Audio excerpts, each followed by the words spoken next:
कांतराज commission report जो बहुत सालों से जो है गवर्नमेंट एक्सेप्ट भी नहीं किए, रिलीज करने का दूर की बात, गवर्नमेंट एक्सेप्ट भी नहीं किए, स्वीकार भी। अगर ये कमीशन रिपोर्ट जो रिलीज होगी, इसमें जो कर्नाटक में जो पासमानदा लोग हैं, जो कम हालात में हैं, जो परेशान लाचार बेबस हैं, जिनके ऊपर गवर्नमेंट की तवज्जो नहीं गई है, उनके बारे में जो है अगर पता चला तो उन्हें गवर्नमेंट के बहुत से बेनिफिट्स देने पड़ेंगे।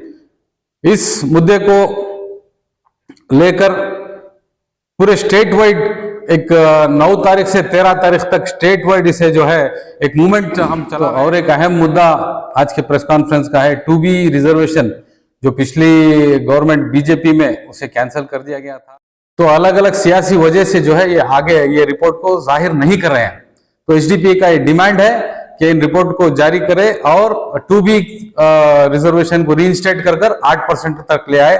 और हम आपके माध्यम से ये सारी आवाम से गुजारिश करते हैं कि 12 तारीख को 10 बजे इस FTS सर्कल कॉर्पोरेशन ऑफिस के सामने एक हमारा सिट इन धरनी प्रोग्राम है, जिसमें हम हमारा ये प्रोटेस्ट दर्ज कर रहे हैं स्टेट गवर्नमेंट के खिलाफ। ये सिर्फ एसडीपीआई का प्रोटेस्ट नहीं है, ये आम आवाम के लिए एसडीपीआई प्रोटेस्ट कर रही है। तो आप आपके माध्यम से आम आवाम से कहिए और उनसे इल्तिजा कीजिए। आपको भी ये कहना होगा कि वो ज्यादा से ज्यादा कसीर से कसीर तादाद में आकर उस प्रोटेस्ट में शामिल हो। ये जेडीएस से हमारा जो अलायंस था, जब जेडीएस क्या है सेक्युलर, अपने आप को सेक्युलर के रूप में दिखाती थी, तो वो वक्त में हमें उनके साथ क्या कर रहे थे, कोalition कर लेकर, अलायंस कर लेकर हमने इलेक्शन को गया था। अभी जेडीएस उसका दूसरा उसके अपने कुछ वजाहतों के बुनियाद पर वो सेक्युलरिज्म से हटकर जाकर कम्युनल पार्टी के साथ जुड़ गई है। तो जाहिर सी बात है कि जेडीएस में रहते माइनॉरिटी लीडरशिप वो पार्टी से बाहर आ जा रही, तो हमारा उसके साथ जुड़ना कोई कांग्रेस, जेडीएस, बीजेपी, ये तीनों को बार बार मौका मिला है। 2004 से अब तक लगभग 20 साल हो गए। 2003 और 4 में सिलसिला शुरू हुआ था कर्नाटक में, ये 23 और 24 चल रहा है। लगभग इतने साल हो गए, 20 साल हो गए, इनको बारी बारी मौका मिला है, मगर ये सब भी जो है इसको अंधेरे में रख रहे हैं, आवाम को अंधेरे में रखने का काम कर रहे हैं।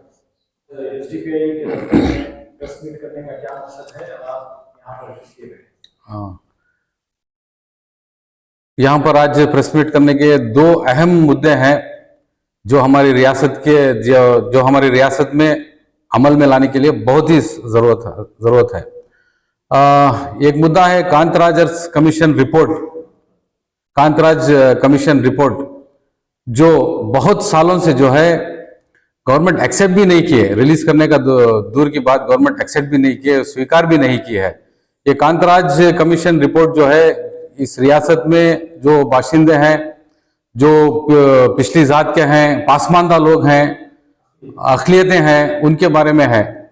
इसमें कैस्ट सेंसस भी है और इसके अलावा इनका सोशो इकोनॉमिक कंडीशंस, जिसमें ट्राइबल्स हैं और अनगिनत लगभग कर्नाटका में 800 से ज्यादा जो है कैस्ट हैं, जाते हैं। तो इसे रिलीज नहीं किया गया अलग अलग वजह की वजह से, जिसमें जो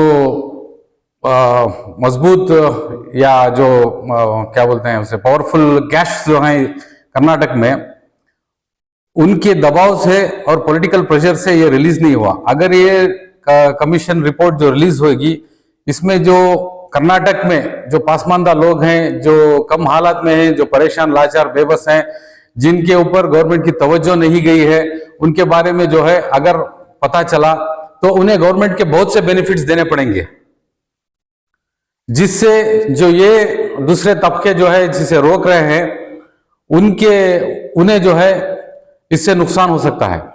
तो इसलिए इन्होंने जो है इस रिपोर्ट को बाहर आने से रोक रखा है।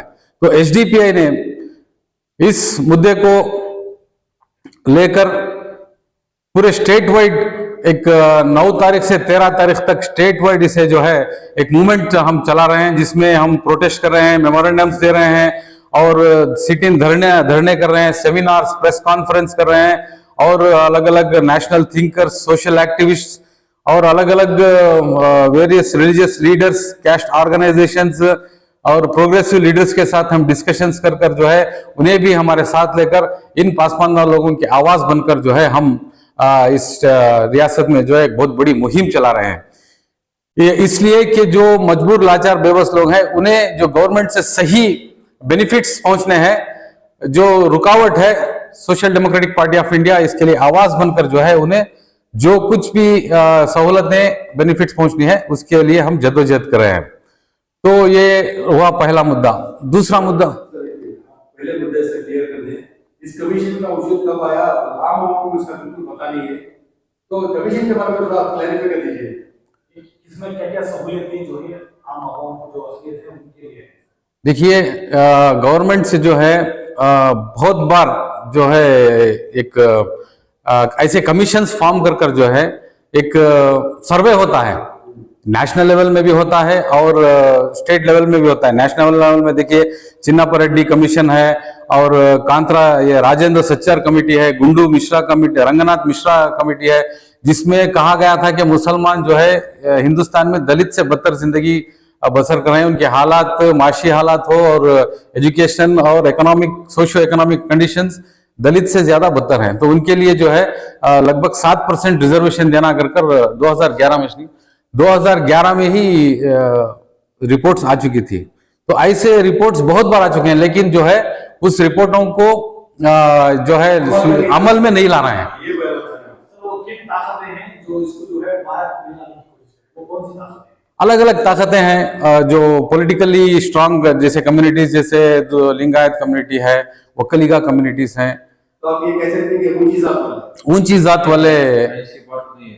देखिए 1931 में सेंसस हुआ था, तो आबादी के साथ साथ कास्ट सेंसस भी हुआ था उस वक्त। तो और एक अहम मुद्दा आज के प्रेस कॉन्फ्रेंस का है 2B रिजर्वेशन, जो पिछली गवर्नमेंट बीजेपी में उसे कैंसिल कर दिया गया था।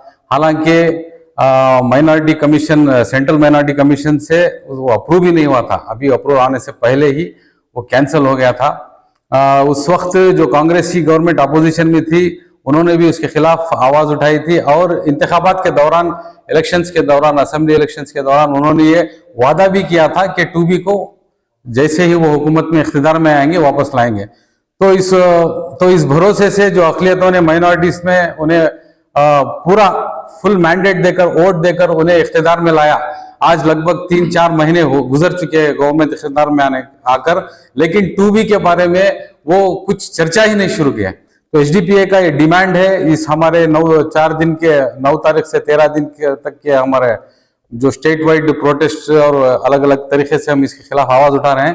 तो हमारा ये डिमांड है कि 2B को इमीडिएटली रीइंस्टेट करे और 8% रिजर्वेशन हमें दे, ये भी हमारा डिमांड है। तो कांतराज कमीशन रिपोर्ट स्वीकार कर कर उसे जो है पब्लिसाइज करे, जिसमें लगभग 187 करोड़ रुपीस खर्च किया गया है ये रिपोर्ट तैयार करने, और इससे डिजिटलाइज भी हो चुकी है ये सब करने के लिए। अगर ये रिपोर्ट आ गई तो बहुत से लोगों का फायदा होगा। तो अलग अलग सियासी वजह से जो है ये आगे ये रिपोर्ट को जाहिर नहीं कर रहे हैं। तो HDPA का ये डिमांड है कि इन रिपोर्ट को जारी करे और 2B रिजर्वेशन को रीइंस्टेट कर 8% तक ले आए। और हम आपके माध्यम से ये सारी आवाम से गुजारिश करते हैं कि 12 तारीख को 10 बजे FTS सर्कल कॉर्पोरेशन ऑफिस के सामने एक हमारा सिट इन धरनी प्रोग्राम है, जिसमें हम हमारा ये प्रोटेस्ट दर्ज कर रहे हैं स्टेट गवर्नमेंट के खिलाफ। ये सिर्फ HDPA का प्रोटेस्ट नहीं है, ये आम आवाम के लिए HDPA प्रोटेस्ट कर रही है। तो आप आपके माध्यम से आम आवाम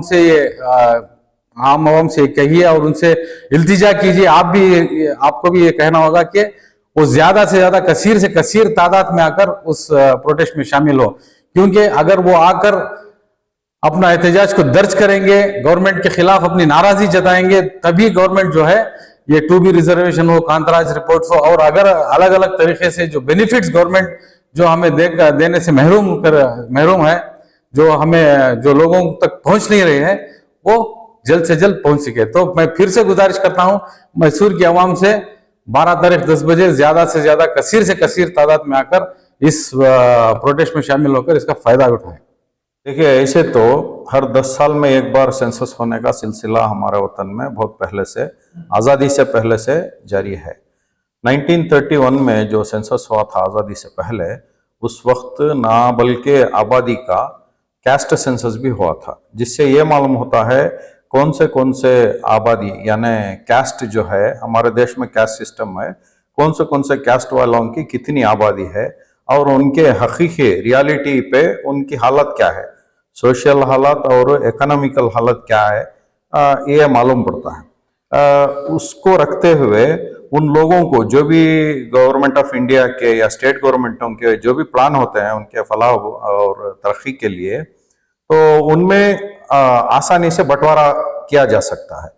तो 1930 के बाद, 31 के बाद आज तक भी उस हिसाब का सर्वे नहीं हुआ है। सेंसस में सिर्फ आबादी की गिनती हो रही है, कास्ट सेंसस नहीं हो रहा है। तो इसको चलते हुए बहुत सारे अलग-अलग मसाइल सुप्रीम कोर्ट, हाई कोर्ट के सामने आए, जैसे कि इलेक्शनों में रिजर्वेशन होता है, जॉब में रिजर्वेशनों का मसला आता है। इन तमामों के वक्त में क्या हुआ, एक बार कोर्ट ने कहा, सुप्रीम कोर्ट ने कहा कि भाई आप कैस्ट सेंसस के साथ साथ इकोनॉमिकल और सोशल सेंसस भी कराइए, जिससे हमें फिगर रहे कि ये जो भी मसले आते हैं हम भी सही डायरेक्शन दे सकें हुकूमतों को कि भाई इनकी आबादी इतनी है, इनकी हालत यह है, सोशल हालत यह है, इनका इकोनॉमिकल हालत यह है, वो उसके बिना पर हम उनको डायरेक्शन दे सकें। हम भी अंधे हैं, हुकूमत के पास भी कोई डाटा नहीं है, ऐसा नहीं चलेगा बोल के एक क्या हुआ, डायरेक्शन सुप्रीम कोर्ट ने दी।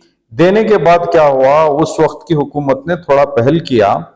यही सिद्धरामैया थे उस वक्त, जो गवर्नमेंट ऑफ इंडिया ने कर्नाटका में पायलट प्रोजेक्ट चलाने का, इस सिलसिले में पायलट प्रोजेक्ट चलाने का, यानी शुरुआत यहाँ से करने का एक मॉडल लेने का फैसला किया। उसके तहत सिद्धरामैया एक बैकवर्ड क्लास से भी आते हैं, उस वक्त डिप्टी सीएम भी थे। इन्होंने 2003 और 4 में जब ये डिप्टी सीएम और फाइनेंस मिनिस्टर थे, कुछ बजट में 1.5 से 2 करोड़ रुपए भी उठाकर रखे थे इसके लिए। तो वो दिन हुआ और आज तक है। जब भी ये सिद्धरामैया पावर में आते हैं या ऐसे पोजीशनों में आते हैं, थोड़ा ये बैकवर्ड क्लासों को थोड़ा उम्मीद आता है, मगर हर बार भी ऐसे ही हो रहा है कि वो कहीं दबाव में आ जाते हैं और इसको सामने लाने में पीछे हो जाते हैं, नजरअंदाज कर देते हैं कि क्या वजह है पता नहीं है। और रही बात, जैसे आपने सवाल किया कि कौन लोग कौन से कौमें हैं इसको दबा रहे हैं, ऐसा नहीं है, क्योंकि ये जो भी है सियासी फायदे के लिए ऐसे बातें, अफवाहें उठाई जाती है, मगर कोई भी कौम का दबाव नहीं है। इसलिए मैं ये बात इसलिए कह रहा हूं कि हकीकत क्या है ये पता ही नहीं है। जब पता चल जाएगा, अभी जो भी कर्नाटक के हिसाब से अगर हम देखें तो यहाँ के जो ऊपर वाले कास्ट हैं, लिंगायत है, वक्कलिगा को, इनको कहा जाता है कि ये अपर कास्ट हैं, ये दबाव डालते हैं। ये ऐसी बात नहीं है, वो भी बैकवर्ड क्लास ही है, उसी में वो भी आते हैं। तो जब उनको भी पता चल जाएगा, हमारा डिमांड ये है कि कांतराज कमीशन का रिपोर्ट को गवर्नमेंट एक्सेप्ट करे और उसको पब्लिसाइज करे और उसको जारी करे। तब क्या होता है, वो कम्युनिटियों को भी मालूम पड़ता है कि उनका हकीकत क्या है। तब कोई भी, अब मैं पेट भरा हूं, इनका भूखे हैं, तो इनको रोटी देने पर मैं एतराज नहीं जताता। ये हाँ, तो यहाँ हुकूमत का फेल्योर है। वो चाहे अब तक जो भी थे, कांग्रेस, जेडीएस, बीजेपी, ये तीनों को बार बार मौका मिला है। 2004 से अब तक लगभग 20 साल हो गए। 2003 और 4 में सिलसिला शुरू हुआ था कर्नाटक में, ये 23 और 24 चल रहा है। लगभग इतने साल हो गए, 20 साल हो गए, इनको बारी बारी मौका मिला है, मगर ये सब भी जो है इसको अंधेरे में रख रहे हैं, आवाम को अंधेरे में रखने का काम कर रहे हैं। सर, जिस कमीशन को लेकर आप जो मुद्दे उठाए हैं, अवामी फलाह व बहबूदी की खातिर आपने किया है और तमाम सब अपील भी कर रहे हैं कि जुमेरात को आप अम्बेडकर सर्कल में जमा हों। सर, मेरा सवाल ये है कि पिछले एमपी इलेक्शंस में आपने यानी जेडीपी पार्टी ने जेडीएस को साथ किया था, जिसकी वजह से क्या हुआ आप जानते हैं। आज मौजूदा हालात में जेडीएस बीजेपी में शामिल हो चुकी है, हर तरफ नाराजगी का इजहार हो रहा है। इलेक्शन में बीजेपी का स्टैंड क्या है? 2018 में हम कोalition में थे क्या ಉತ್ರಿ ಮಾಡ್ಕೊಂಡಿದ್ವಿ सर डॉक्टर चंद्रशेखर को आप हिमायत करते हैं? 2015 जी जी वही सवाल है सर। में जी सर वही सवाल जी। है। डॉक्टर चंद्रशेखर को जो आपने किया यहाँ पे 19 में अगर को पूछे ये अवस्था। खैर ये जेडीएस से हमारा जो अलायंस था, जब जेडीएस क्या है सेक्युलर अपने आप को सेक्युलर के रूप में दिखाती थी, तो वो वक्त में हमें उनके साथ क्या कर रहे थे, कोalition कर लेकर अलायंस कर लेकर हमने इलेक्शन को गया था। अभी जेडीएस उसका दूसरा उसके अपने कुछ वजाहतों के बुनियाद पर वो सेक्युलरिज्म से हटकर जाकर कम्युनल पार्टी के साथ जुड़ गई है। तो जाहिर सी बात है कि जेडीएस में रहते माइनॉरिटी लीडरशिप वो पार्टी से बाहर आ जा रही, तो हमारा उसके साथ जुड़ना कोई सवाल ही नहीं उठता, तो इसे हमें बिल्कुल इनकार करते हैं। अभी आने वाले दिनों में अभी जिस तरह कांग्रेस पे जो भी इल्जाम लगा रही है उनकी जो काम है उसको लेकर, तो आने वाले दिनों में एमपी को आपकी तरफ से जो है इसकी लिए हिमायत होगी? देखिए इलेक्शंस जो हैं एसडीपीआई के लिए एक तो इलेक्टोरल पॉलिटिक्स में आज being a political party electoral politics में रहना भी उसका एक अधिकार है और रहना भी चाहिए, इसमें कोई दूसरी बात नहीं है। मगर इलेक्शनों को सिर्फ कंटेस्ट करना, जीतना या हारना, उसके अलावा दबाव डालने के लिए भी, हुकूमतों पर दबाव डालने के लिए भी हम इस्तेमाल कर सकते हैं। ये साबित हुआ है। बहुत सारे ऐसे दीगर अलग अलग कम्युनिटियों के पार्टियां जो हैं वो चाहे कैस्ट की बुनियाद पर बने हैं, चाहे जुबान की बुनियाद पर बने हैं, इन्होंने ऐसा दबाव क्रिएट किया है। सोशल डेमोक्रेटिक पार्टी उसका नाम ही बताता है, वो डेमोक्रेसी में बिलीव करती है और तमाम सोसाइटी के लिए ये पार्टी बनी गई है। अगर सोसाइटी का बेहतरी के लिए ये कंटेस्ट करना पड़े, चाहे हमारी ताकत ना रहने के बावजूद भी कंटेस्ट करना पड़े, तो हम जरूर से करेंगे और जहां ताकत है वहां हम जरूर करेंगे, इसमें कोई दूसरी बात ही नहीं है। सर आने वाले दिनों में जो है कॉर्पोरेशन का इलेक्शन भी जो है माना जा रहा है कि वो एसडीपीआई की जानिब से क्या तैयारियां होंगी? एसडीपीआई देखिए, एसडीपीआई कभी भी अपने आप को तैयारी में ही रखती है। वो दो किस्म के सियासत में यकीन रखती है, एक इलेक्टोरल पॉलिटिक्स और एक एजिटेटिव पॉलिटिक्स, और ये दोनों में आपस में क्या है, एक साथ एक रेल की पटरी की तरह है। हमको इलेक्शन बार बार आते रहते हैं, तो आवाम को मसले मसाइलों के बारे में उनको क्या है जागृत करते हुए हम किसको वोट देना है ये समझाने की हम कोशिश करते हैं, और अपने आप को यानी एसडीपीआई को एक असली अल्टरनेट बताते हुए, सही अल्टरनेट बताते हुए अपने आप को पेश भी करते हैं, उनके सामने एक अल्टरनेट के नाते पेश भी करते हैं। दूसरी ओर छोटे से छोटे मसाइलों से लेकर बड़े से बड़े मसाइलों को भी एड्रेस करने की कंटिन्यू प्रोसेस में एसडीपीआई रहती है। तो यही हमारी तैयारी है कि आवाम को अवेयरनेस क्रिएट करना कि आप किस लोगों कैसे आइडियोलॉजी को चुनना है। एक दूसरी तरह हमें वो वोट दें या ना दें, आवाम के छोटे मसलों से लेकर हर मसले तक, हर बड़े छोटे हर मसले तक कभी भी हम मैदान में रहेंगे, आवाम के फेवर में लड़ते रहेंगे। ये दो ही हमारे स्ट्रैटेजी है। पिछले दिनों एमएलए का इलेक्शन हुआ, उसमें जो है मैं आपसे गुजारिश करता हूँ, ये जो अभी जो है ये 2B और कांतराजा कमीशन, ये बहुत बड़ा अहम मुद्दा है। तो हम बहुत सारे तैयारियां में हैं, तो आपसे गुजारिश करेंगे इनके बाद इलेक्शनों के मद्देनजर रखते हुए ही हमारे स्टेट प्रेसिडेंट भी रहेंगे, उस वक्त हम इत्मीनान से बात करेंगे। अब इस वक्त के लिए हमें माफ कर दें।